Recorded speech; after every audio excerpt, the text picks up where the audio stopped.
গত football season থেকেই Mohun Bagan super জায়ান্টের হয়ে ফুটবল খেলছেন জেসন কামিন্স। শুরুটা খুব একটা ভালো ছিল না এই অস্ট্রেলিয়ান ফুটবল স্ট্রাইকারের, যা কিছুটা হলেও হতাশ করেছিল সকল সমর্থকদের। তবে পরবর্তী সময় যত এগিয়েছে ততই দুরন্ত ছন্দে ধরা দিয়েছেন তিনি। গোল করার পাশাপাশি গোল করানোর ক্ষেত্রেও গুরুত্বপূর্ণ ভূমিকা থেকেছে কামিন্সের।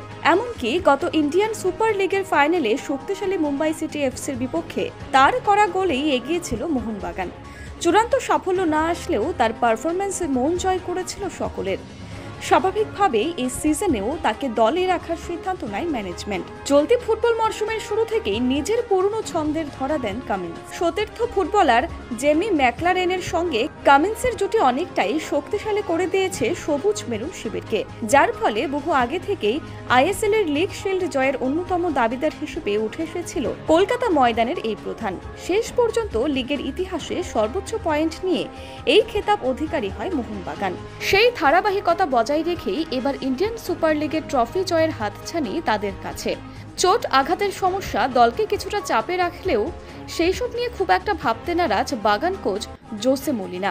তবে এসবের মাঝেই বাগানের অন্যতম তারকা ফুটবলার জেসন কামিন্সকে নিয়ে প্রাথমিকভাবে খোঁজ খবর শুরু করে দিয়েছে স্কটল্যান্ডের দ্বিতীয় ডিভিশন লিগের ফুটবল ক্লাব ডানফার্মলাইন অ্যাথলেটিক। বর্তমানে সেই দেশের ফুটবল লিগে খুব একটা ভালো অবস্থানে নেই এই ফুটবল দল। সেখান থেকে ঘুরে দাঁড়াতেই এবার তারকা ফরওয়ার্ডের খোঁজে রয়েছে দল। এক্ষেত্রে ব্যাপকভাবে উঠে আসতে শুরু করেছে জেসন কামিন্সের নাম। এই মরশুমের ইন্ডিয়ান সুপার লিগে 4টি গোলের পাশাপাশি ইতিমধ্যেই 6টি অ্যাসিস্ট রয়েছে এই তারকা ফুটবলারের। হিসেব অনুযায়ী দেখলে আগামী বছরের মে মাসে তার সঙ্গে চুক্তি শেষ হওয়ার কথা থাকলেও ট্রান্সফার ফি দিয়ে তাকে নেওয়ার কথা ভাবতে পারে এই বিদেশি ফুটবল ক্লাব। কিন্তু আদৌ তিনি মোহনবাগান ছাড়তে চাইবেন কিনা সেটাই এখন দেখার বিষয়। Bureau report, Kolkata 24/7।